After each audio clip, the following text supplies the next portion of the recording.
नमस्कार। हमारा देश कई अनूठी चीज़ों की विविध भूमि रही है।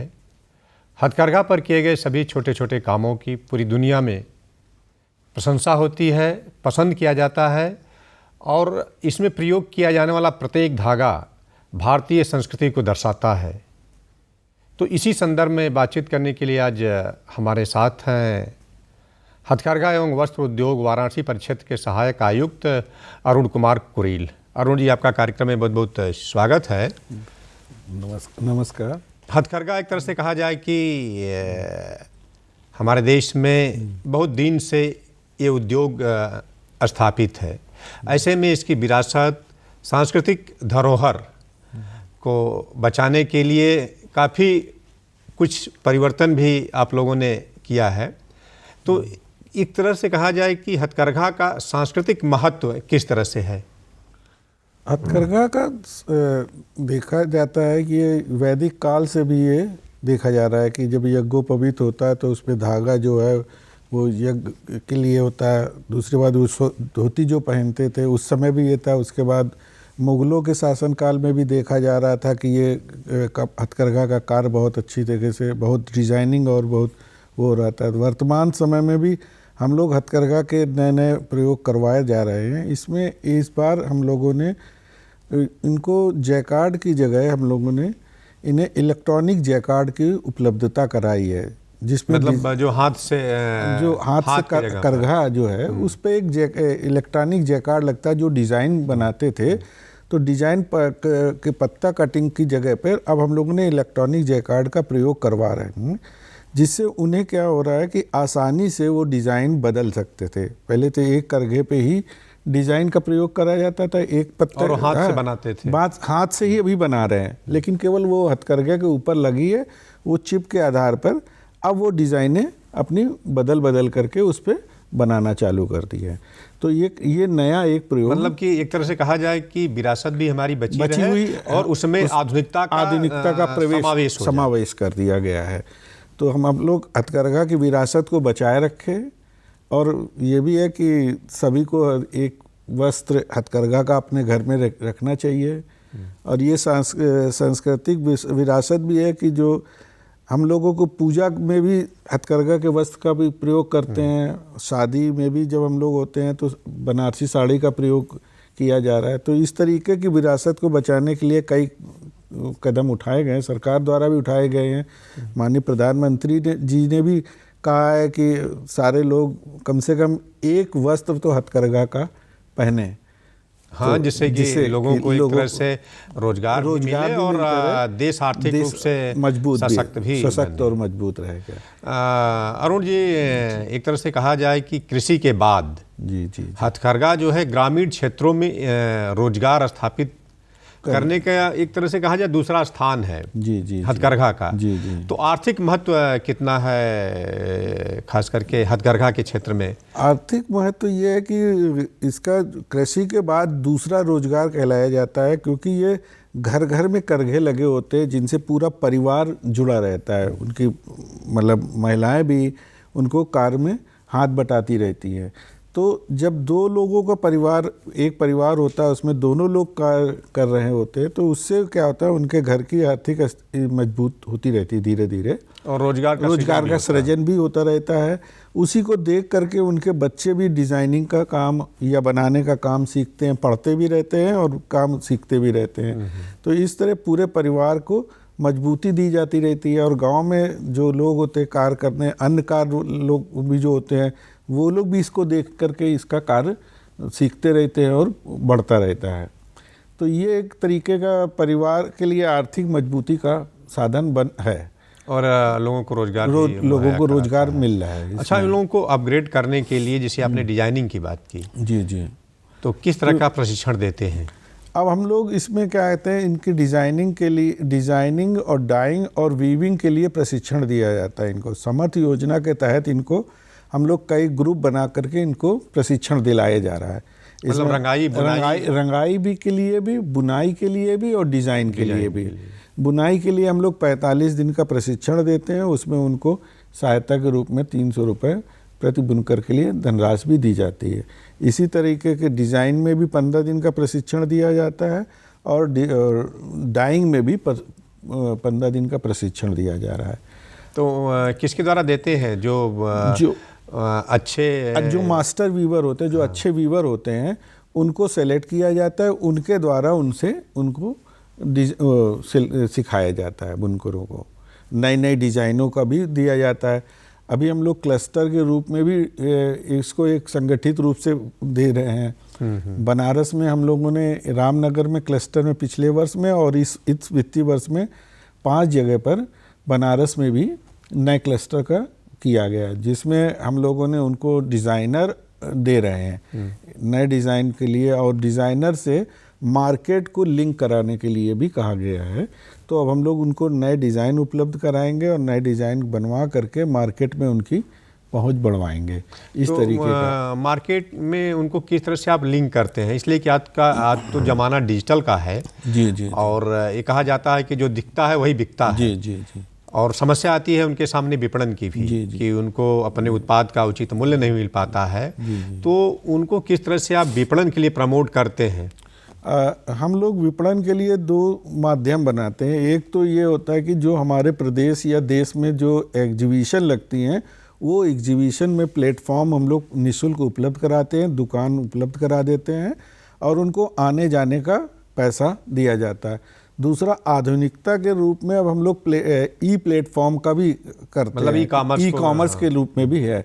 उनका जो फ्लिपकार्ट है, अमेजन है, इन लोगों से हम लोगों ने जिला प्रशासन के साथ सहयोग से यहाँ पर कई बार हम लोगों ने कार्यक्रम भी ऑर्गेनाइज कराए। कि यूकी है, उससे भी अभी कुछ ही दिनों पहले भी ऑर्गेनाइज कराया गया था प्रोग्राम, एक कार्यशाला, जिसमें बुनकरों को पंजीकरण कराया जाए और अपनी बिक्री के लिए वो लोग अपना स्वतः कर सकते हैं। रेशम विभाग द्वारा भी एक पोर्टल, वेब पोर्टल लाया जा रहा है, जो प्योर केवल सरकारी होगा, ना कि प्राइवेट होगा, सरकारी होगा। इसमें कुछ बुनकरों को, कुछ संस्थाओं को, कुछ सहकारी समितियों को इनमें कॉमर्शियल पार्टनर भी बनाया जा रहा है, जिससे वो पोर्टल पे अपना माल ई पोर्टल पे बेचेंगी और वो उसका अपना जो प्रॉफिट होगा वो सीधे लेंगी। इस तरह के ये होगा और सरकारी तौर पर होगा, जिस पे जांच भी होगी कि ये रेशम का वस्त्र, लैब लगाई जा रही है, इस लैब लगाई जाएगी और रिसर्च एंड डेवलपमेंट का भी एक सेक्शन बनाया जा रहा है। तो उसमें इस तरीके की कई चीज़ें की जा रही हैं, जिससे ये ई कॉमर्स के तौर पर भी इन लोगों को मिल जाए और ग्राहकों को ये हो जाएगा कि सरकारी तौर पर रेशम की जो साड़ियाँ हैं उसमें प्राइवेट वालों को आप जैसे बात किए, तो उनको क्यों नहीं इन्वॉल्व आप लोग करते हैं? प्राइवेट तौर पर भी इन्वॉल्व किए हैं ना, कि जो भी मतलब वस्त्र उत्पादन से जो रेशम के वस्त्र निर्मित जो भी लोग हैं, वो लोग इस प्लेटफॉर्म पे आएंगे, लेकिन ओरिजिनल तौर पर कि रेशम का मार्क लगाएंगे, सिल्क मार्क लगाएंगे, उसमें अगर हैंडलूम की बनी होगी हैंडलूम मार्क लगाएंगे। इसलिए या इंडिया हैंडलूम ब्रांड से जुड़ा होगा तो इंडिया हैंडलूम ब्रांड का लगाएंगे, या जीआई टैग का भी होगा तो जीआई टैग भी लगाने वाली जो संस्थाएं और लोकल स्तर पर उनको प्रमोट करने के लिए आप लोग क्या करते हैं, खासकर जो बुनकरों के उत्पाद हैं? बुनकरों के उत्पाद के लोकल मार्केट के लिए भी हम लोग, जो यहाँ पर कुछ संस्थाएं हैं, जैसे प्राइवेट संस्थाएं हैं, उनसे इन लोगों का हम लोग टाई अप करा ले रहे हैं, कि ताकि उनके जो शोरूम है उन पर ये लोग का अपना माल बिकेगा। इसलिए कि प्राइम मिनिस्टर जी का नारा भी है कि लोकल फॉर वोकल। हाँ। तो इसलिए हम लोग जो बड़ी कंपनियां, उसको उनके जो वो हैं लोग हैं, तो उनसे हम लोग इन लोगों को टाई अप करवा रहे हैं, कि ताकि ये लोग उनसे मिल जाएंगे, अपने प्रोडक्ट उनको दे करके उनके शोरूम में बिकेंगे। तो जैसे फैब इंडिया वगैरह है और रिलायंस के जो तनेरा है, इस तरीके के आदित्य बिरला का आद्यम है, तो यहाँ पर कई लोग हैं जो वो अपना प्रोडक्ट दे रहे हैं, उनके शोरूम पे भी बिक रहा है।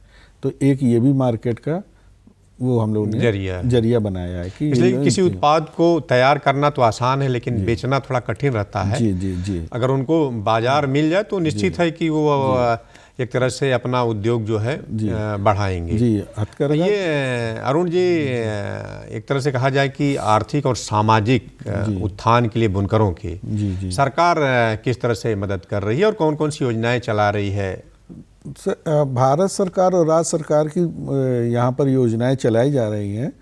क्लस्टर विकास योजना भारत सरकार की चलाई जा रही है, जिसमें बुनकरों को 90% सरकार दे रही है और 10% उनका लग रहा है।